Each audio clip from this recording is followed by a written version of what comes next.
Ever get this, like, nagging feeling, like you're looking for meaning in a world that just doesn't really offer any? Yeah, it can feel like you're stuck in some kind of cosmic joke, but nobody's telling you the punchline. Exactly. And that, my friends, is what we're diving deep into today, that feeling. That's the absurd. We've got some seriously heavy hitters to guide us through this one. Oh, yeah, we're not messing around. We're talking Camus, Dostoevsky, Kafka. The trifecta of existential angst. Yeah. Pretty much.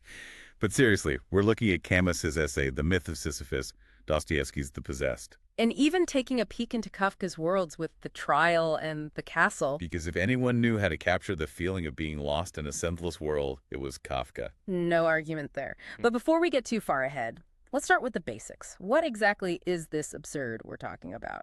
Well, in a nutshell, it's that feeling of dissonance that Camus talks about. That clash between our very human, very deep-seated need for meaning, for purpose. Right.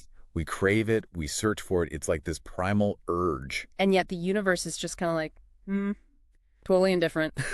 It's like, nice try, humans, but I don't really play by your rules. Exactly. And Camus, well, he lays it out there pretty bluntly, right from the get-go. Oh, yeah. He doesn't beat around the bush. He just comes right out and says, there is only one really serious philosophical problem, and that is suicide. Talk about a conversation starter. Whoa, right. I mean, that's kind of a heavy way to kick things off, isn't it? But when you think about it, it makes a sort of dark sense. It gets right to the heart of the issue, doesn't it? If life truly is meaningless, if there's no point to it all, yeah, why bother going on? And that, my friend, is the question at the very core of the absurd. But here's the thing, Camus. Bless his soul, he doesn't just leave us hanging there in existential despair. Oh, no, he wouldn't do that to us. He gives us a way to push back against that feeling of meaninglessness. He gives us revolt.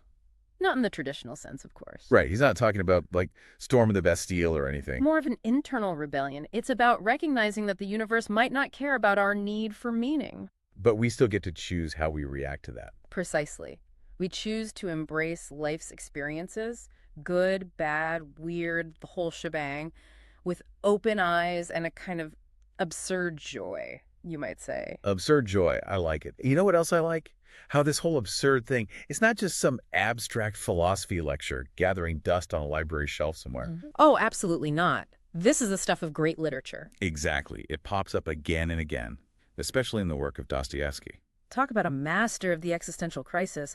His characters are constantly wrestling with those big, meaty questions. Faith, doubt, the meaning of suffering, you name it. And they embody that feeling and that very human feeling of searching for answers in a world that doesn't seem too interested in providing them. It's like trying to find a decent Wi-Fi signal in a remote mountain village. You know it's out there somewhere, but good luck connecting. The perfect analogy. And speaking of searching for answers in all the wrong places, we've got to talk about Kirilov from The Possessed. This guy, right? He's convinced that if he chooses the exact time and manner of his own death, he can somehow become God. An extreme example for sure. But it gets at something really interesting about the absurd. How it can twist our thinking, make us do desperate things to try and create meaning in a world that seems determined to deny us that meaning. Right. It's like, okay, universe, you want to play it that way. Fine, I'll create my own meaning, even if it kills me. Which, in Kirilov's case, is literally true. And it makes you wonder, is that true freedom? Or just another layer of the absurd? Deep stuff, right. Deep, dark, and a little bit funny if you think about it too hard. And if there was ever a writer who could make you laugh and cringe at the absurdity of it all at the same time, it's Kafka. Yeah. Hands down. Nobody captures that feeling of being utterly lost in a senseless world quite like him. The trial, man. Talk about a bureaucratic nightmare. Poor Joseph K., right? Arrested and prosecuted for a crime that nobody, not even the court system, can actually explain. It's like being caught in this insane labyrinthine system where the rules are arbitrary, nobody's in charge. And logic has just completely left the building. Gone on vacation, never to return.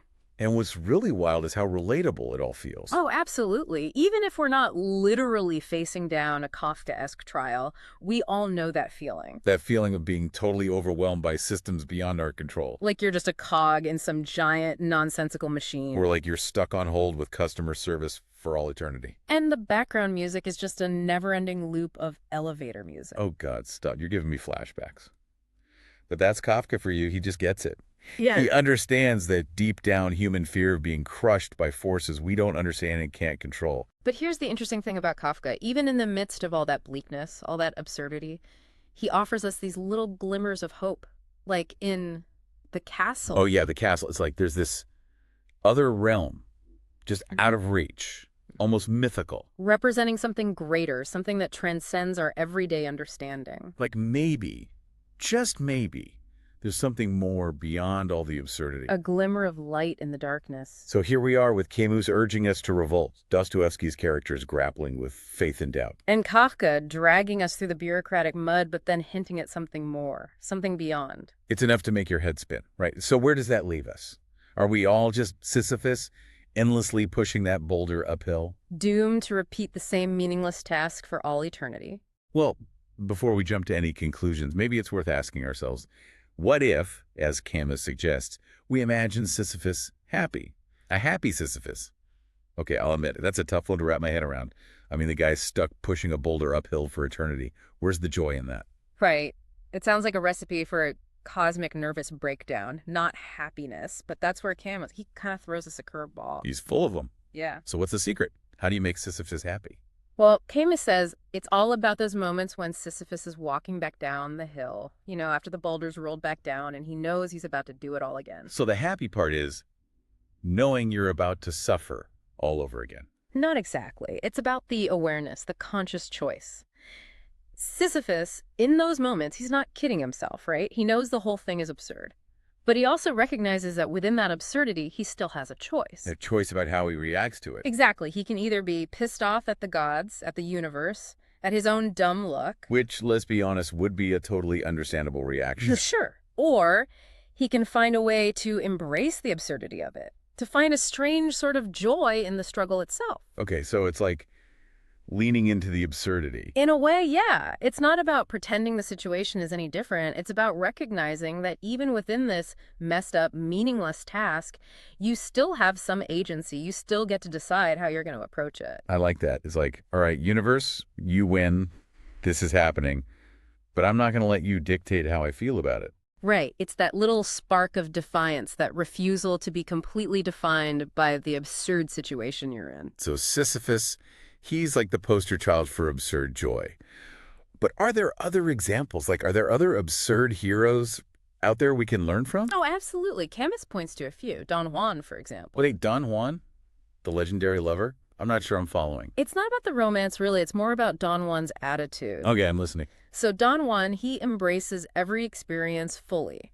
No illusions, no sugarcoating. He knows nothing lasts forever, but he still finds a way to enjoy the passion, the intensity of each encounter, even knowing it's temporary. It's like he's saying, yeah, this is fleeting, but I'm going to savor every damn second of it. Exactly. It's about being radically present in the moment without needing to impose some grand meaning or purpose onto it.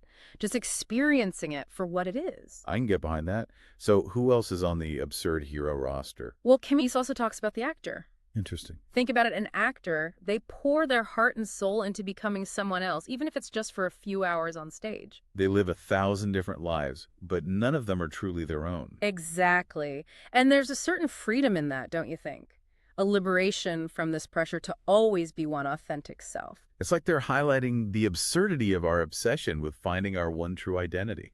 Because maybe, just maybe, there are infinite versions of ourselves out there. Whoa, okay, now you're really blowing my mind. But what about creation? Like, when we create something new, doesn't that imply a kind of meaning, a purpose that goes beyond just the absurd? That's where things get really interesting, because Camus, he argues that even creation itself can be absurd. Okay, now I'm really lost. How can creating something be absurd? Well, he's not talking about art that tries to explain the world or provide answers. He's talking about art that reflects the chaos and the meaninglessness right back at us. So, art that holds up a mirror to the absurd. Exactly. Like Dostoevsky's novels, his characters, they're all searching for meaning, for answers to these huge existential questions, but they often end up even more lost than when they started. And isn't that kind of the point? Life doesn't always give us the answers we want. Exactly. And sometimes the most honest art, the most authentic creation, is the art that embraces that lack of easy answers. So it's not about trying to force meaning onto the world. Yeah. It's about reflecting the absurdity back and finding beauty in that reflection. You got it. And this is where Camus, he warns against falling into what he calls philosophical suicide. Philosophical suicide. Okay, that sounds dramatic. What's that all about? It's the trap of constructing these elaborate philosophical systems that try to explain everything, to offer these grand sweeping solutions to the problem of the absurd. So like trying to build a mental fortress to protect yourself from the chaos. Exactly. And Camus, he sees that as a kind of intellectual escape. It's a way of avoiding the sometimes uncomfortable reality of our existence. It's like we'd rather build these castles in the air, these grand theories that don't actually change anything, than face the absurd head on. It's tempting, isn't it, to seek those big answers, those overarching explanations that make everything make sense. Because the alternative is just, well, absurdity. Which can be pretty terrifying. But Camus, he suggests that true absurd creation, true engagement with life means embracing the lack of answers, finding beauty and meaning in the midst of the chaos, even if that meaning is temporary, even if it's deeply personal. So we're back to this idea of accepting the lack of inherent meaning and choosing to find our own, which, let's be honest, is way easier said than done. Oh, absolutely. It's a lifelong practice, not a one-time fix. But that's what makes this whole exploration of the absurd so compelling, isn't it? It's not about finding easy answers. It's about wrestling with the big questions, embracing the uncertainty, and finding our own way to live authentically, even in a world that doesn't always make sense. Which, when you think about it, is a pretty good definition of what it means to be human, right? Absolutely. We're all just trying to figure it out as we go along. So how do we actually do that? How do we take all this heady philosophy stuff and, actually apply it to our lives? Well, it starts with recognizing when we're bumping up against the absurd in our own lives. You know? Okay, yeah, like when? Think about those moments when you feel that existential dread creeping in. Oh, you mean like when you're drowning in paperwork? Exactly. Or you're stuck on hold with customer service for the 100th time. Or you realize your entire to-do list just vanished into the digital ether. Been there. Or maybe it's something a little deeper, like you're suddenly hit with the realization of just how vast and indifferent the universe is. And how tiny and insignificant we are in comparison. Exactly. Those moments, right. Instead of trying to rationalize them away or come up with some grand explanation, what if we just sat with them for a minute? Sat with the discomfort. Yeah. Acknowledge the absurdity of it, the lack of easy answers. And then once we've really let that sink in, we can ask ourselves, okay, so how do I want to respond to this? So it's about finding that little spark of agency, even in those moments when we feel totally powerless. Exactly, because even though the universe might not provide us with inherent meaning, we still have the power to choose how we react, how we move through the world. So we're not just these passive passengers along for the ride? Nope, we get to grab the wheel, even if we're not entirely sure where we're going. I like the sound of that.